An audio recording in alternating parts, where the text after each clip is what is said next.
Welcome back to the Nightlife Podcast, Season 3, Episode 12.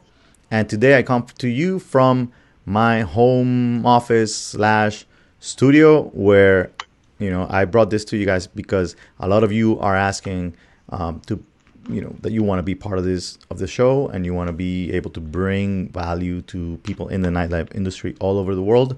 And you may not be in Miami. And the only way to get this done is through technology, which is part of the subject we're going to be talking about today.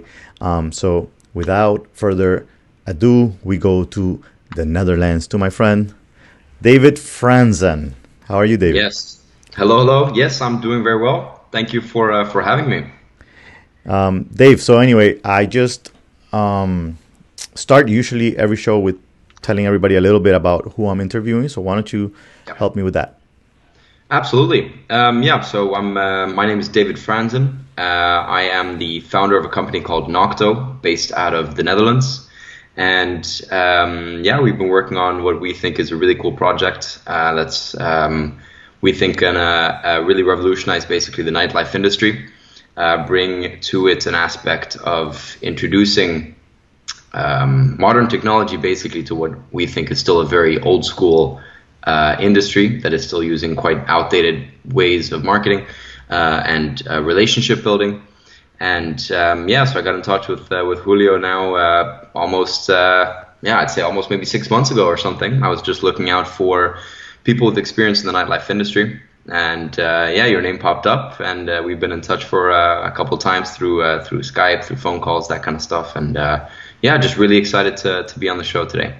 I actually can't wait to go over there personally. I know you guys party a little bit, a little more just than let us me here. know when you're here, and I'm sure we'll have a good time. So what time is it over there anyway? Because It's 9 p.m. So All it's right. Okay. still early. Cool. All right, so David, so one of the things I talk about a lot is the subject of the evolution and the changes in the nightlife industry. And there are many different things that have been changing. And we always mention millennials and blame everything on millennials and the way that they're different, even though listening to Gary Vee, we always hear it's not millennials, it's those of us who parent to those millennials Yeah. who are, at fault, really. But, it's really, we should take this as a positive, the whole evolution of it, I believe. And when I met with you, when the first time that we spoke, I was listening to what you had. And at first, I got a little scared, even though we're not going to dig into exactly what Nocto does, and is going to do specifically, which you guys have to stand by for that. The reality is that at first I got a little scared. I was like, are these guys coming to do harm to those of us that have been doing this for a long time, or are they here to help us? And that was one of the first things that I asked, and then I think I got the right answer from you. I don't know if you want to get a little into that. Yeah, well, I mean, I know exactly what you're talking about because, of course, when new technologies come about, and change always means that by definition, things are going to change, right? So the way that things that have been done for a long time are at risk, let's say. So I think that what is a natural outcome of that change is that people either, if it is the right change and it's there to stay, then people either need to adopt or they're not going to be able to compete, basically. So I think that it's absolutely a risk for the way that things have been done, but that's not necessarily a bad thing. I think that's also should be seen as an opportunity for the established and the traditional players to not, naively maybe stick to their old ways. But obviously they the traditional way of working has worked and is working. But with new technology comes new opportunities. Right. So yeah. The last two episodes, actually, I interviewed a guy who was my first partner, and we spoke about all the mistakes that we made in an episode that's actually airing today, and also we spoke about the difference between the old school and I guess new school and and the way that things are done lately. But one of the things that worries me about the way that, for example, social media, it's one of the big parts of all of these changes, has brought a change into. I go particularly into, for example, when it comes to marketing. When it comes to Yeah. marketing, a lot of people are struggling because they believe, okay, so now I have to put all my eggs in the social media basket, and they forget about everything else. So we are in an industry, and this is something I think we spoke about before also. We are in an industry where it's hospitality. So the personal touch in it is never going to be taken away by any robot or a computer or AI, or, you know what I mean? But a lot of the new generation basically thinks, let me be the best at this part. I'm gonna be posting all day long. I'm gonna be the best storyteller in those stories, whatever. And most of them are posting crazy pictures that have nothing to do with the business or whatever. But in the end, they think, okay, so posting a flyer or posting this or that kind of thing is gonna do it. But it really It's not complete. It's not exact complete. But I think exactly that's what you said is true in the sense that because of it being hospitality, the human touch, that the personal relationship is never going to be obsolete. There's always going to be a need for the human aspect of it. But right. with the same logic, that also doesn't mean that social media and technology can also have a positive impact. And Correct. I think that's what we are working on very as one of our core basically concepts with Nocto, is actually to how can we use technology to further personal relationships. Okay. And that those two don't have to be in competition, Correct. basically. Which currently they are, in a way, most of them. Yeah, but I think that's because we're at this point where that's kind of between what the world before social media and the world with social media, is that people really haven't figured out how those two worlds are supposed to be working together, Right. and because of that, they're now being seen as competitors to each other. Right. But I mean, like, we will always have the human, the personal, physical like aspect to it. And now in 2019, we see it that world without social media is also not gonna basically be a thing, Right. unless something goes very very wrong. Right. So yeah, we do live in a world, not that we will, but we do live in a world where technology and the human relationship need to work together. Correct. No, and I'm asking from the heart because it is. I've been doing this 25 years. So it's important to me. It's something that uh, even though people tell me, when the hell are you gonna retire? I'm like, I just can't. It just doesn't allow me. It brings you right back in. But we have kind of understood that we need to be, I guess, evolve with all of this, and be ready for all those changes at the same time, whatever. So we learned, and one of the things that we learned is to understand how things work. I took a lot of courses on different things to understand how things work, like with social media and the new ways of advertising and all those, and the way that some of the apps work and everything. But at the same time, the best decision we made was hiring people that are better than us at all of those things. Correct. Nowadays, we offer the services of most of everything that has to do with social media. We also offer services to even our competition and to other venues and different companies or whatnot. Yeah. Because I guess they see what we've been doing with it, and they understand, okay, these guys know what they're doing. They ask us, who does it for you? We're like, we do it ourselves. But yeah, it just started growing in that direction. But now sometimes I worry. The other day, actually, my father asked a question, and it was just, do you think this world would survive today if the internet and social media completely disappeared? Boom, right off the face of the earth at this moment. And he was just not trying to, ask a big question. He was trying to make conversation and have me look at his face because I was probably next to him on the phone. Yeah. But I actually thought about it. And I was like, all right, so my business, like, oh my God, we would close. No, I mean, like so many things, I would have to go back to the old school, which I would love. I would love to do a lot of things, go back to the way they were. But the reality is that, how do you feel about that? What do you think would happen if something that crazy were to happen? Yeah, I mean, I think it would be an absolutely enormous change. I mean, I know how it is myself, that the moment my Wi-Fi is down or I'm out of a spot with no cell reception, it's a complete crisis basically. And then that's really scary, because it's in those moments that you feel so dependent on it basically. Yeah, you used the scary word. A friend of mine posted a picture of Halloween pumpkin. You know how people do carvings on the pumpkins, Yep. and the carving said, low Wi-Fi, Yeah. and she was like, "This is seriously scary," and it's the way that a lot of the new Yeah. generation see it. I can't even imagine what's next. What's going? My kids are 5 and 2 years old. I don't know what they're gonna how they're gonna be feeling about all this stuff when they're in their 50s, Yeah. and But whatever they the grew up, so for them correct. it's going to be it's they're going to be even more dependent on it than we are Yeah. because we I mean I do too. I'm yeah. We remember life basically pre-internet. But they won't they won't know the concept of not being able to just look something up on Google. That Right. that concept is going to be completely unknown to them Right. basically. But But I now, think that yeah. go ahead. Go ahead. You were saying? I was just going to say that, I mean, obviously, us being dependent on the internet is on one side a very scary thought.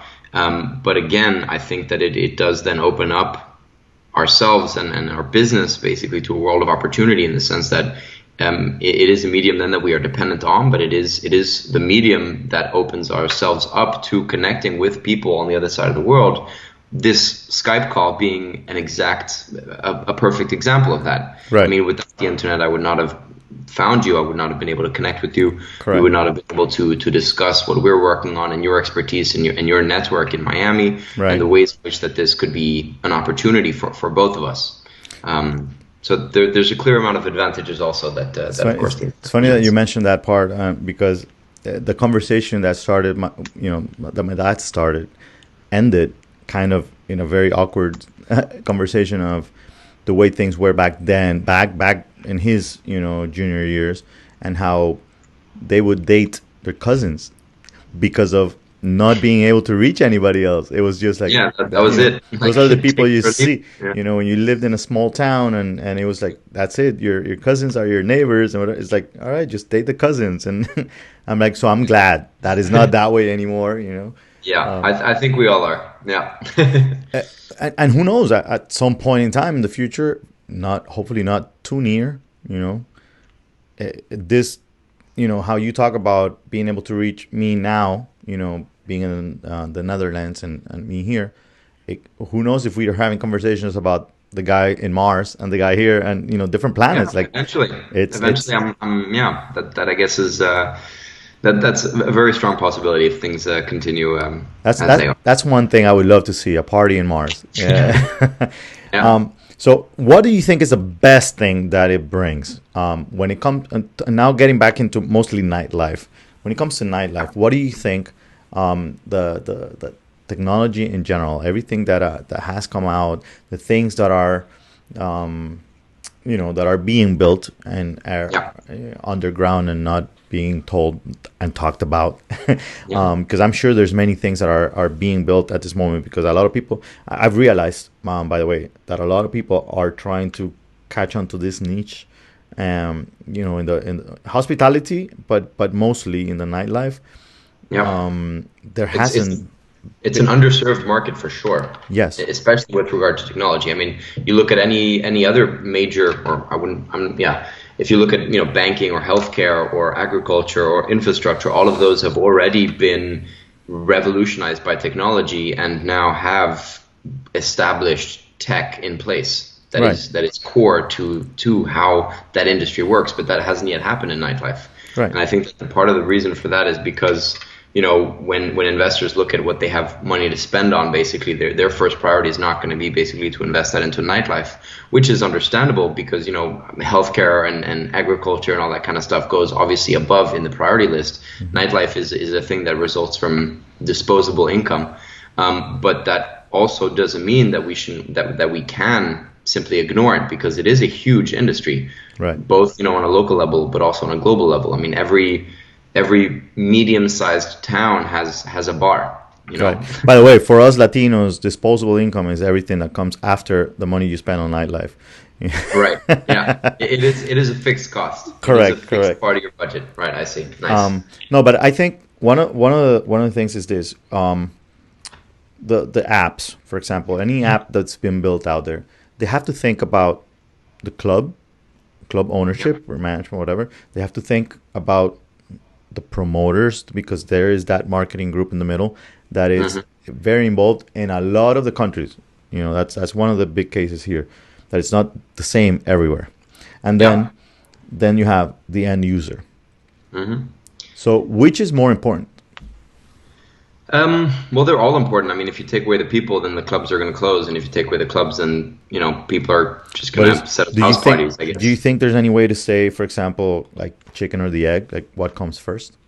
Um, yeah, I do think so. Well, maybe I'm not sure if so much from the perspective of nightlife as a whole, but definitely with Nocto, what we realized was the first priority was getting the venues, the businesses on board, Okay. because in order to create an app, the app market is so competitive that you really need to have a strong value proposition for people to download your app. Correct.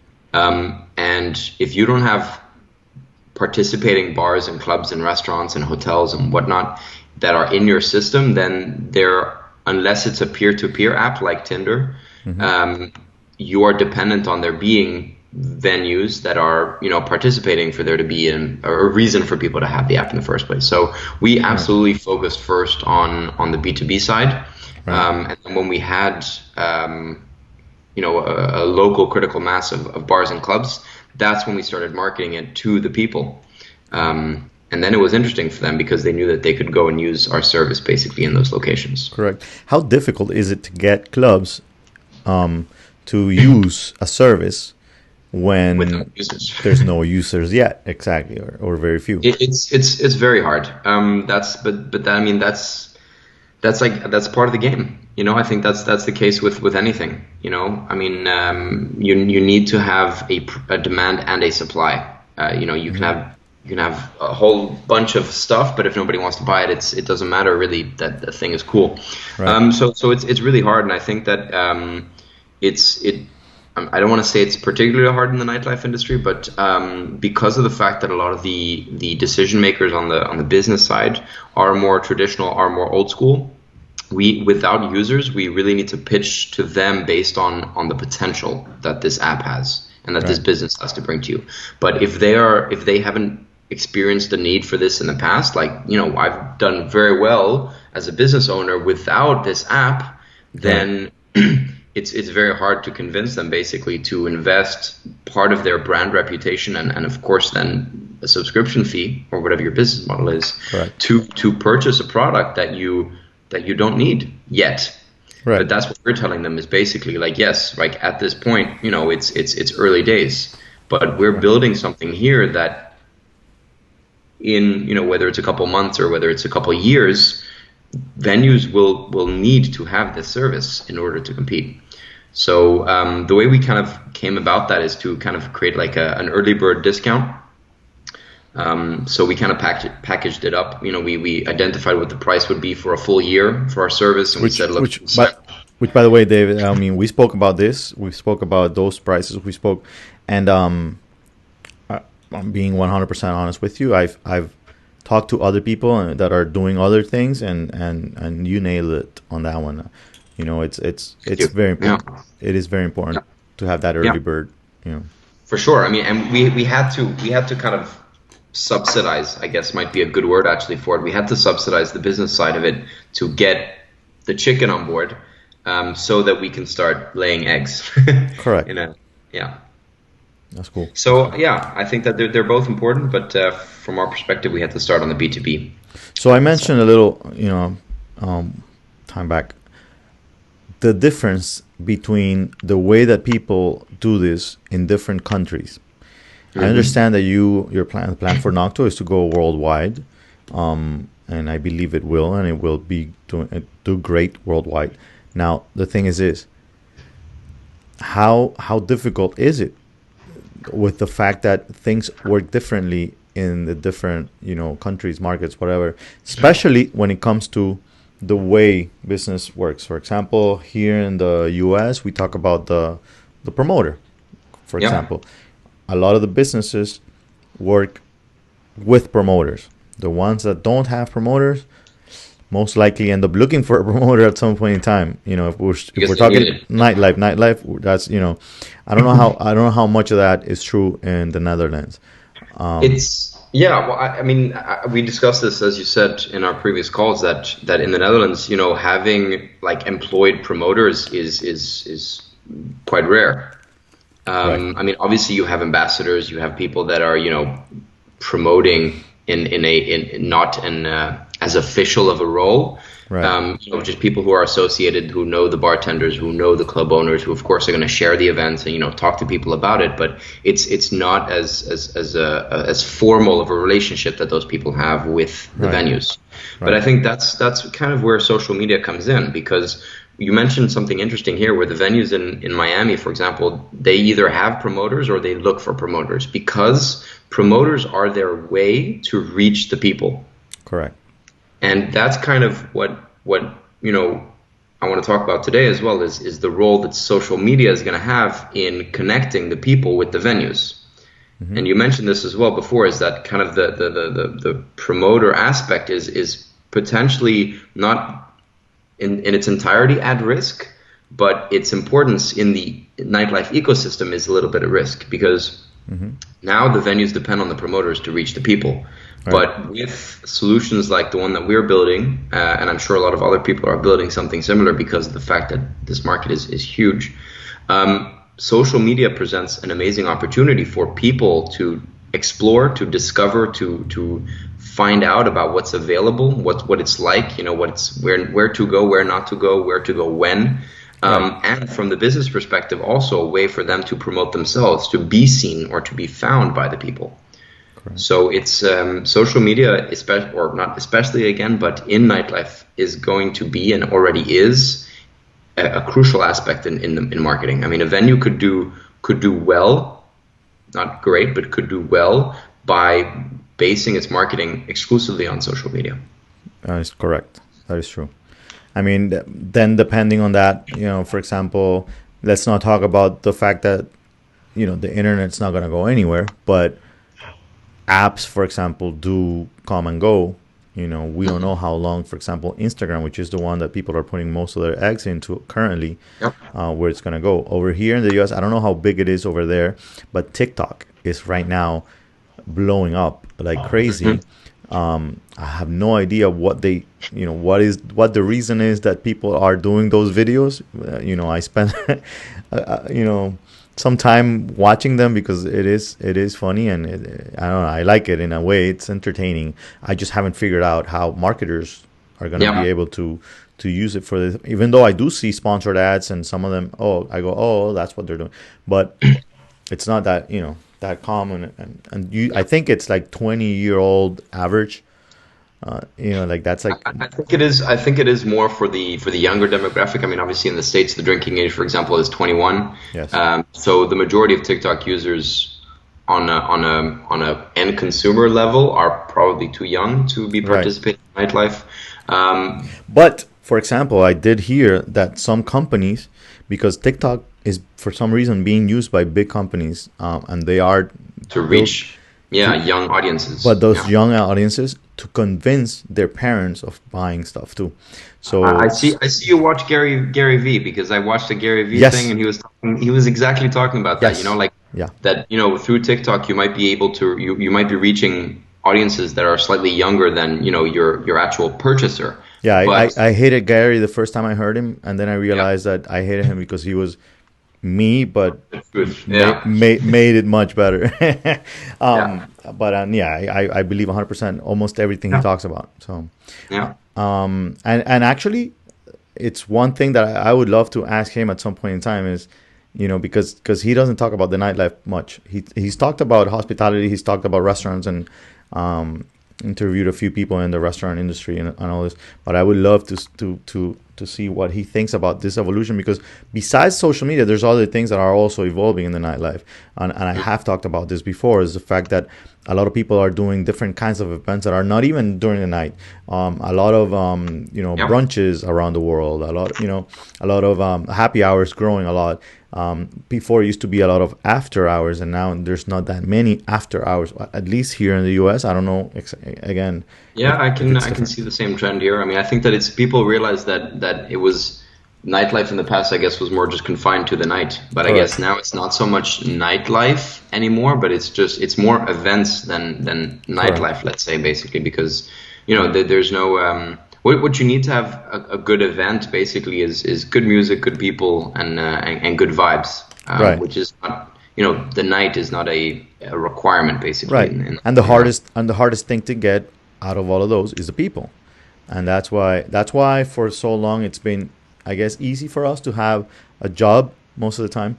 But right now I have a lot of clients that are club owners that I am consulting, and the first thing they say is, I want to bring more people. I don't want to use promoters. Yeah. And my answer at the beginning was, you're gonna have to. Hmm. Then it became, let me train you to build a team of your own. And then it Yeah. became, let me train you guys to do it by yourself using social media. Yeah. So it has been evolving also in that sense. And the reason is that there's also not so much of a good name for the promoter everywhere. You got to have a name that is something respected. Like for example, for us, it's our relationships with the clubs are usually years and years long. You know, Yeah.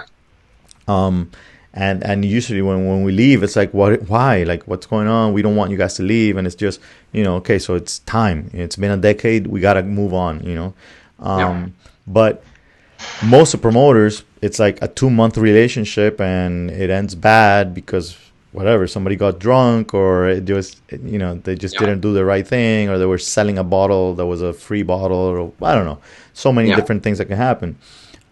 So I see why a lot of the owners would want to find a solution that erases that middleman. Exactly. That's what tech is about. Tech is about solving inefficiencies, Hmm. and the concept of a promoter Correct. is quite inefficient because it completely cuts the business's profits. Right. And in a way that, like, if you as an end consumer are being approached by a promoter, basically, hey, you should go to this party, Hmm. you're being pushed basically this specific event.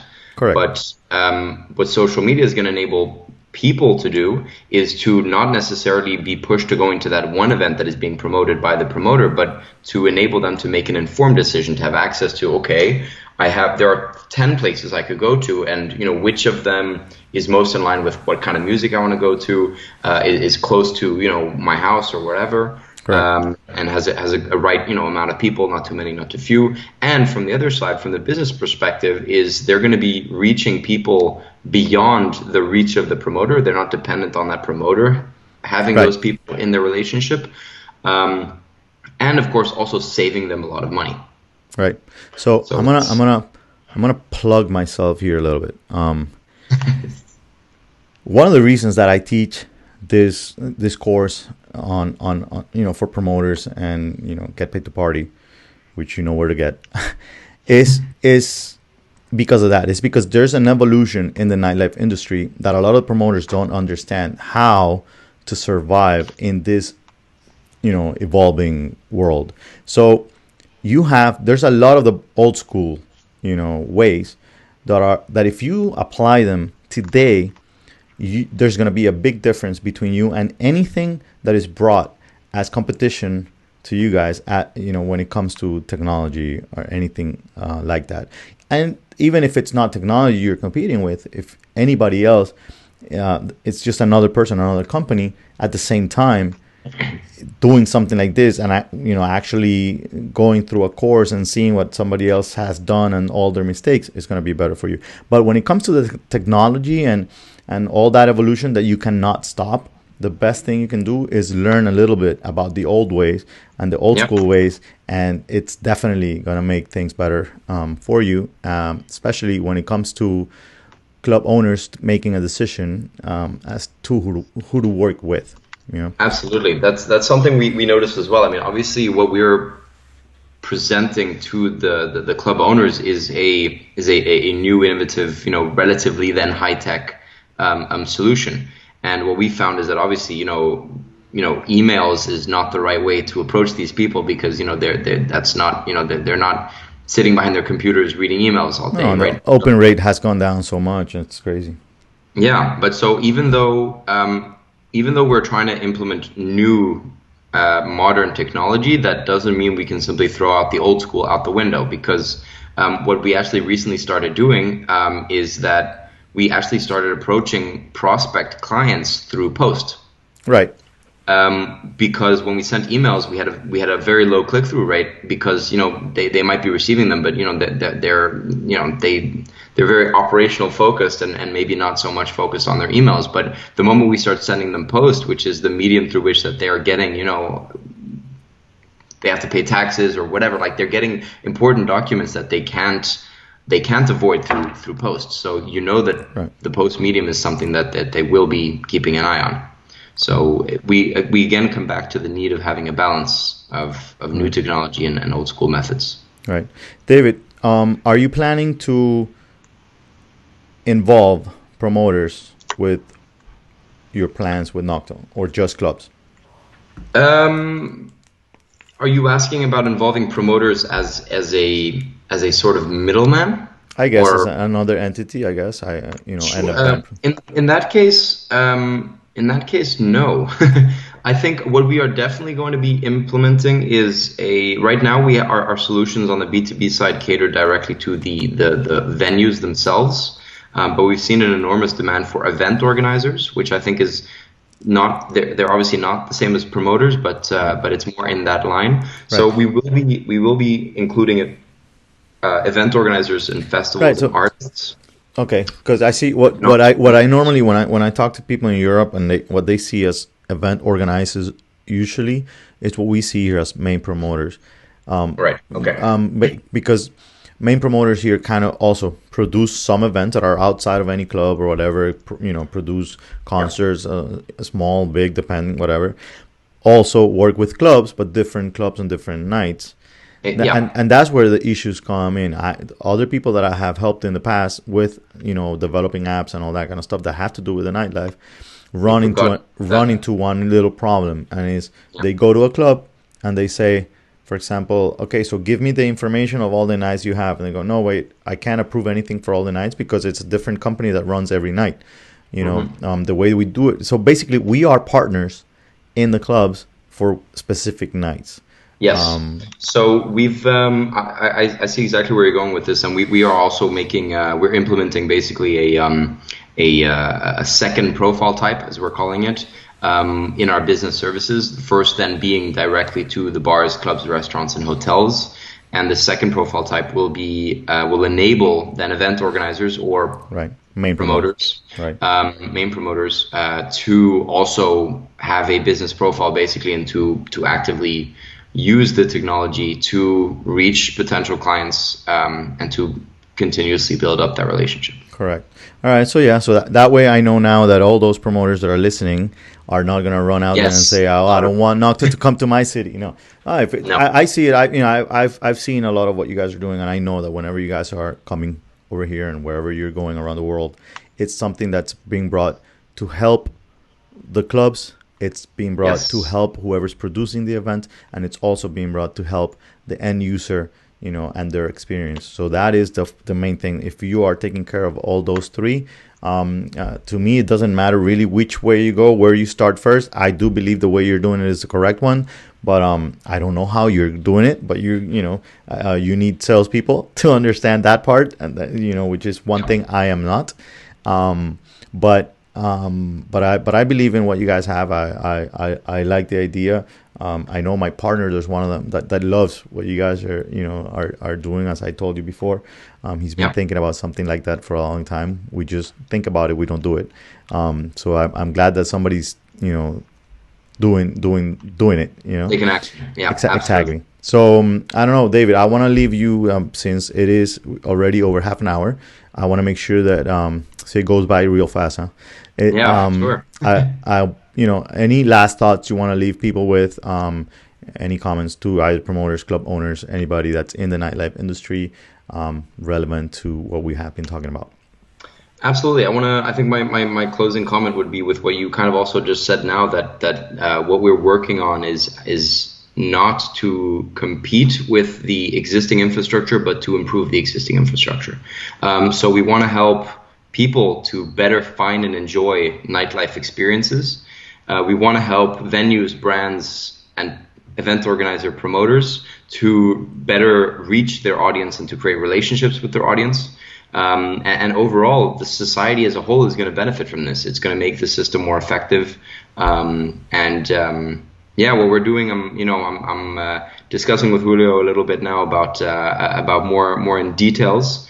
Yeah, absolutely expecting for Nocto to soon expand beyond the Dutch borders, and who knows when we'll be in Miami.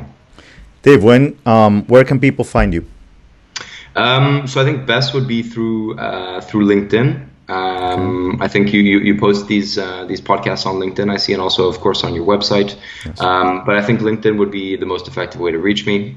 So just search for David Franzen, and I'm sure I'll be among the hits there. Awesome. Dave, thank you so much. And I have a feeling we're going to be talking soon again, hopefully either here in Miami or in the Netherlands. But thank you so much for your time today. All right. Thank you for hosting me. It's been a lot of fun. Yes. No problem. So, guys, thank you one more time. I will definitely see you next time. Remember to get my book on Amazon. Go watch all the other episodes on nightlifepodcast.com. Go get the course on nightlife.university. And remember to go to our sponsors parties at LMG Miami. See you next week.